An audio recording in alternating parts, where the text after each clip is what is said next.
Yo, what's up? Trey TD22 back now with another video. Been a few days. There was a couple games on that I'm gonna talk about. First, I'm gonna talk about what games was I gonna talk about? Talk about the Bucks, Nets. I'll talk about the Sixers, Hawks, and I'll talk about the Suns and Clippers first game. I'll talk about the 2 Game 7s.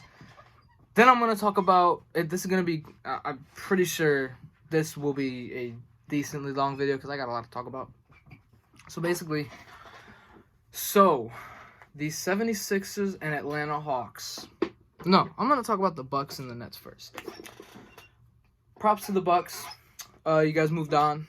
You guys are in the conference finals for the second time in, I think, 3 years. Going up against the Atlanta Hawks. The Bucks should be the favorite. Giannis showed up in Game 7. Had about 40 points. Hit a clutch shot over KD. The only thing that made me mad about that entire series is Giannis did not guard KD. He didn't step up and try to guard KD. KD dropped 48, 49 in game 5 and 7, and Giannis isn't like, coach, let me guard him. That's the only thing that made me mad. I mean, PJ Tucker did an amazing job. Well, he did what he could. Drew Holiday did good when he would guard him. Chris Middleton did. I don't remember seeing Giannis guard KD like at all. I know that one possession where he cross, back, pull up, and one. That's like the only time I saw him guard him. But other than that, there really wasn't a time that he was getting guarded by Giannis.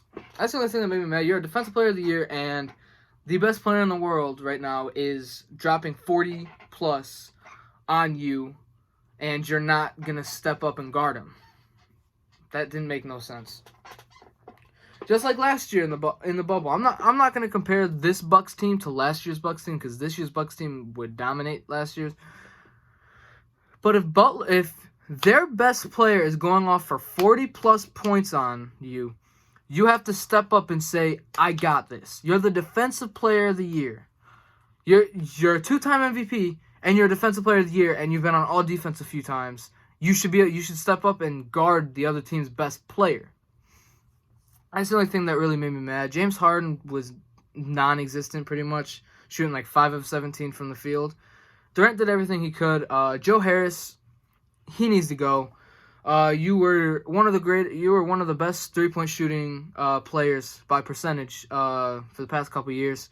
You're a 3-point champion, and you hit 2 of those threes. You guys are in the conference finals. You hit that 1-3. Durant gets blocked by Brook Lopez. It goes out to you.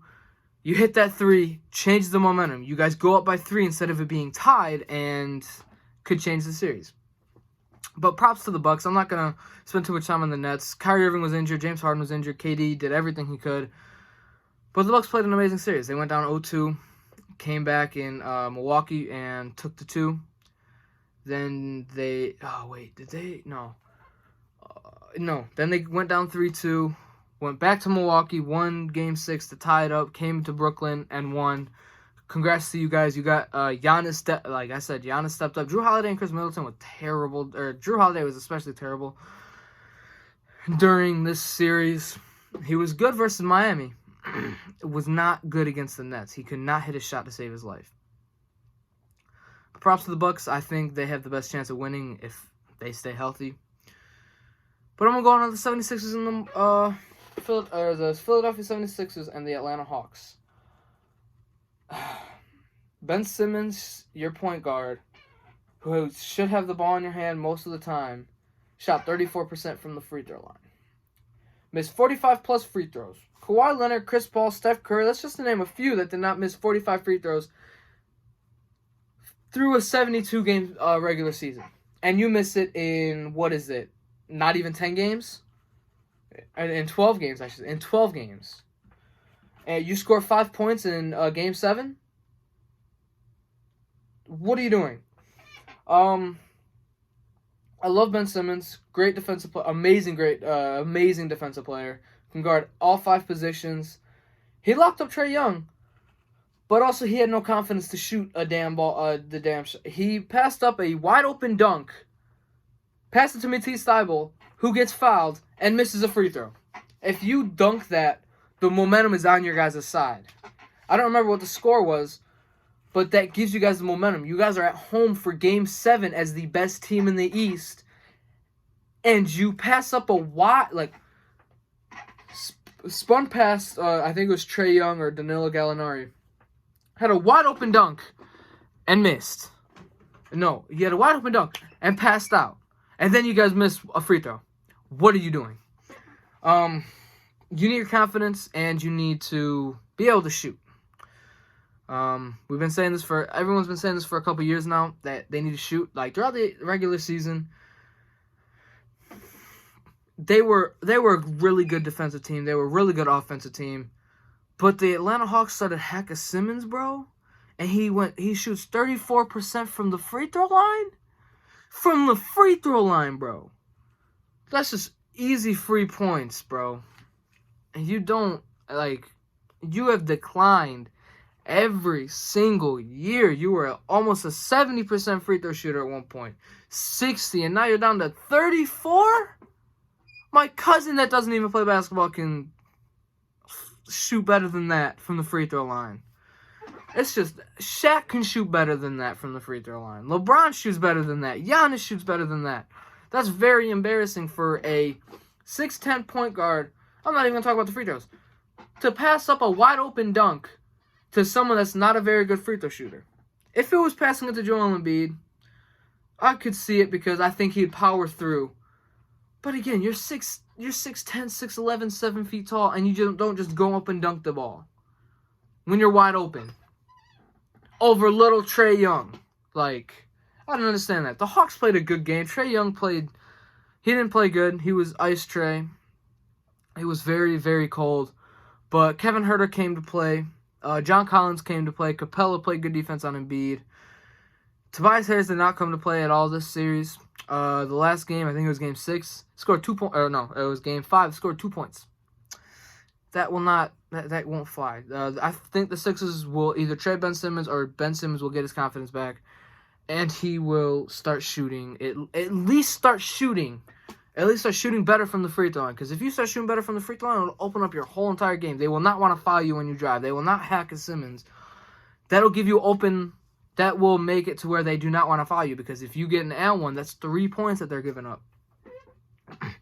But I can see Ben Simmons getting traded to, I would say the Trailblazers, but Trailblazers are not going to want Ben. Damian Lillard's not going to want Ben Simmons.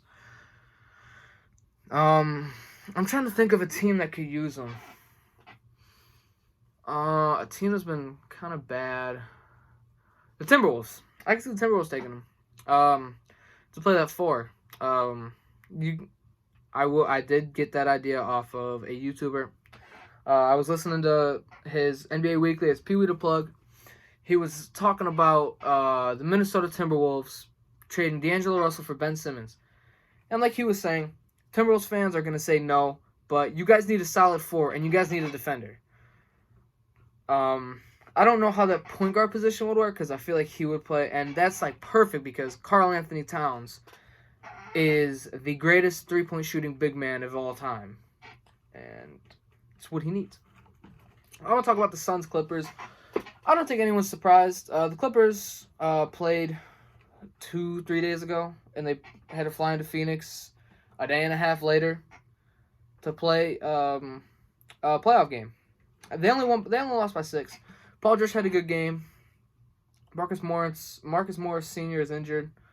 You cannot play the Suns how you played the Jazz and the Mavericks.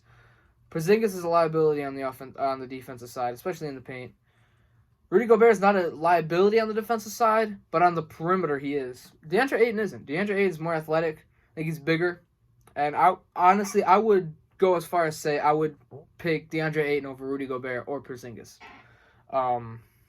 You can't run that easy pick and roll you could with Rudy Gobert. DeAndre Ayton's a lot.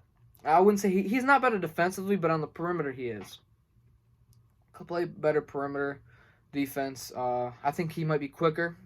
He's bigger. And yeah, if Kawhi doesn't play, bro, I think it's a 5-6 game series. I think Paul George can get 1, maybe 2 wins on the Suns with Chris Paul. But that's about it. Paul George would have to go off, drop at least 30 to 40 points, and have like 10 plus assists. He needs to need to have a triple double. But yeah, I guess that's it, to be honest. The Milwaukee Bucks are the favorite against the Hawks, and I'm pretty sure the Suns are favored against the Clippers. Probably even with Kawhi and Chris, even if the Suns have Chris Paul and the Clippers have Kawhi. But anything can happen, bro.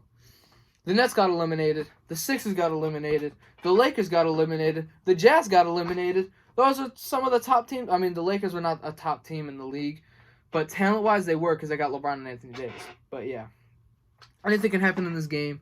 Devin Booker looked really good. Devin Booker's, I knew he was going to be, I knew it. I could just tell. People were saying empty stats on a bad team. And he won a conference finals game without their leader. He dropped a 40-point triple-double. First time a Suns player's dropped a triple-double in the playoffs since 2005. I was like 3-4 years old when that happened. So yeah, if you guys like this video, I'm going to be trying to be very consistent. Tomorrow, don't know if there's going to be a video because there's no games today. So yeah, if you guys like the video, please like, comment, subscribe, and peace.